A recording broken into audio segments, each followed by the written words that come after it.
အားလုံးပဲမင်္ဂလာညချမ်းလေးပါကျမတို့ရဲ့ Night Ghost Story Channel မှာကြိုဆိုပါရစေ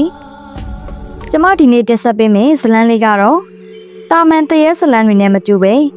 အမောင်လောကသားတွေအောင်လန်းဆရာတွေနဲ့စုံးကဝေတွေကြားမှာတိမ်မင်းလို့နာမည်ကျော်တဲ့ဖိုးခေါင်ဆိုတဲ့လူငယ်လေးတစ်ယောက်ရဲ့ဘဝဆက်ကြောင်းပဲဖြစ်ပါတယ်မိတ်ဆွေတို့နားထောင်မှုအစင်းလင်းဖြစ်ရင်ဇာတ်လမ်းလေးစတင်လိုက်ကြရအောင်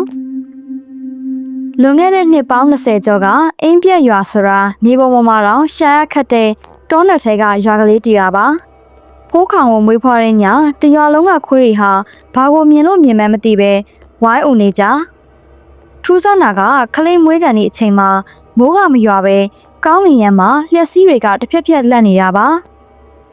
ဖိုးခေါင်မွေးဖွားလာတဲ့အခါမှာတော့တခြားကလေးတွေလိုငိုတမ်းမထွက်ခဲ့ဘူး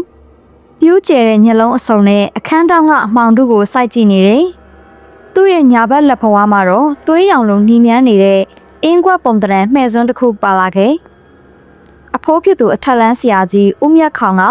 အဲ့ဒီအရာကိုမြင်တာနဲ့တစ်ချက်တည်းပြောခဲ့တယ်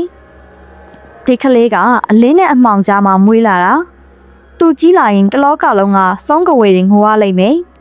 ။ဖိုးခေါင်အသက်9နှစ်သားအရွယ်မှာပဲသူ့ရဲ့အစွမ်းတွေကစပြီးသိသာလာပါတယ်။သူကတခြားကလေးတွေနဲ့မကစားဘူး။ညဘက်ဆိုရင်အိမ်ရှိကညောင်မင်းကြီးကိုကြည့်ပြီးတယောက်တည်းစကားတွေပြောနေတတ်တယ်။တရက်မှာဦးမြတ်ခေါင်ကညီဘသူနဲ့စကားပြောနေရလဲလို့မေးတော့ဖိုးခေါင်ကရိုးရိုးလေးပဲပြန်ဖြေတယ်။ဟိုညောင်မင်းမထိုင်နေတဲ့လူကြီးနဲ့လေအဖိုးသူကသူ့ခေါင်းကိုဖြုတ်ပြီးကစားနေတာကျွန်တော်ကလည်းလာကစားဖို့ခေါ်နေတယ်။ဦးမြတ်ခေါင်ကချက်ချင်းပဲသိလိုက်ပြီးသူ့မြေဟာတာမန်လူတွေမမြင်နိုင်တဲ့နာနာဘဝလောကကိုမြင်နိုင်တဲ့ဒိဗ္ဗစကုအာယုံကိုရထားတယ်ဆိုတာအဲ့ဒီနေ့ကစပြီးအဖိုးဖြစ်သူဟာဖိုးခေါင်ကိုစိတ်တကိုးထိမ့်ချုပ်နေတွေနဲ့အဆောင်လက်ဖွဲ့တွေအကြောင်းကိုလျှို့ဝှက်တင်ကြားပေးခဲ့ပါတယ်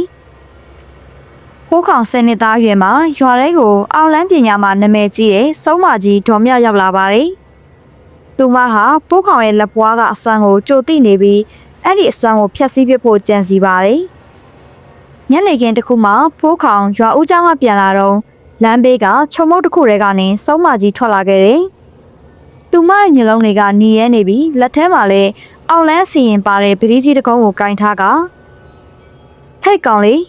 မင်းလက်ကမှဲ့စွန်းလေးကိုအဖွားကိုခဏပြပါအောင်လို့ပြောရင်းပတိနဲ့ဖိုးခေါင်ကိုရိုက်ဖို့ကြိုးစားတယ်။အဲ့အချိန်မှာပဲဖိုးခေါင်ရဲ့လက်ဖွားကမှဲ့စွန်းဟာမိစာခဲလို့နေရဲလာပြီးအလင်းနဲ့တစ်ခုဖြာထွက်သွားတယ်။စုံးမကြီးဟာငရဲမီးနဲ့ထိတယ်လို့မျိုးအော်ဟစ်ပြီးလဲကျသွားခဲ့ရတယ်။သူမရဲ့အောင်လန်းပညာတွေအားလုံးဖိုးခေါင်ရဲ့အစွမ်းရှိမှအကုန်ပြည့်စည်သွားခဲ့တာပါ။စုံးမကြီးဟာမင်းကနတ်ဆိုးတွေရဲ့တင်မေးမယ်လို့အော်ဟစ်ရင်အမောင်လေးကိုထွက်ပြေးသွားပါတော့တယ်။ပရိသတ်ကြီးခင်ဗျာဒါဟာဖိုးခေါင်ရဲ့စတင်ခြင်းပဲရှိပါသေးတယ်။အဲ့ဒီနေ့ကရှုံးနေသွားတဲ့စုံးမကြီးဟာသူမရဲ့အရှက်ရမှုကိုဘယ်လိုကလစားချင်မလဲ။